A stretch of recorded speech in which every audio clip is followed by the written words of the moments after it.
Cardiff Bangladesh সেন্টারে Birmingham হাইকমিশনের উদ্যোগে শান্তিপূর্ণভাবে কনসুলার সেবা সম্পন্ন হয়েছে। এতে অসংখ্য প্রবাসী বাংলাদেশি পাসপোর্ট সহ গুরুত্বপূর্ণ কনসুলার কাজ সহজে সম্পন্ন করার সুযোগ পান।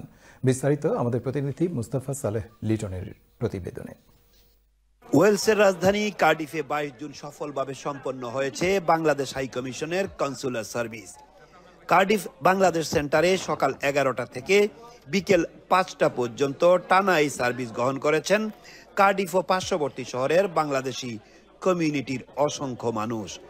সফল ও সুশৃঙ্খলভাবে এই সার্ভিসের মাধ্যমে স্থানীয় বাংলাদেশি কমিউনিটি নতুন পাসপোর্ট বানানো, পুরাতন পাসপোর্ট নবায়ন, no visa required, power of attorney সহ বিভিন্ন কাজ দ্রুততার সাথে সম্পন্ন করেন।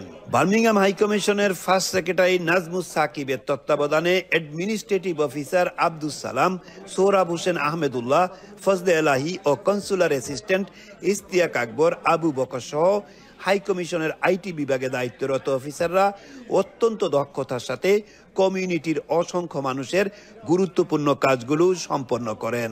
সার্ভিসের সময় হাইকমিশনের কাজে সহায়তা করার জন্য কার্ডিফের বাংলাদেশি কমিউনিটিকে ধন্যবাদ জানিয়ে নাজমুস সাকিব বলেন, কৃতজ্ঞতা জ্ঞাপন করি বাংলাদেশ অ্যাসোসিয়েশন কার্ডিফ এবং এখানকার কমিউনিটি যারা ভলান্টিয়ার হিসেবে কাজ করেছেন এবং আমাদের স্টাফরাও সারাদিন এখানে কাজ করেছেন। এছাড়াও এখানকার বাংলাদেশি কমিউনিটি বাংলাদেশ হাইকমিশনের উদ্যোগে সফলভাবে সার্ভিস প্রদান করায় প্রশংসা করেন। সবাই খুবই সুন্দর এবং ধৈর্যের সাথে সবাইকে ওনারা সার্ভিস প্রদান করেছেন। আজকের সার্ভিসটা খুব ভালো হয়েছে। ভলান্টিয়ার সহ এই কমিউনিটির যারাই সর্বাত্মক সহযোগিতা করেছে সবাইকে অসংখ্য ধন্যবাদ। And today I think was the biggest attendance of this consular service in Cardiff. All the Bangladeshi community, especially passport issues, it's been a fantastic help and made life so much easy for everybody. কার্ডিফে বসবাসরত Bangladeshi community মনে করেন বাংলাদেশ হাইকমিশনের এই সার্ভিসে উপকৃত হচ্ছেন অসংখ্য বাংলাদেশি। এছাড়াও এই সার্ভিসের ধারাবাহিকতা অব্যাহত রাখতে কমিউনিটির পক্ষ থেকে হাইকমিশনকে যে কোনো ধরনের সাহায্য সহায়তা প্রদান করার আশাবাদ ব্যক্ত করা হয়।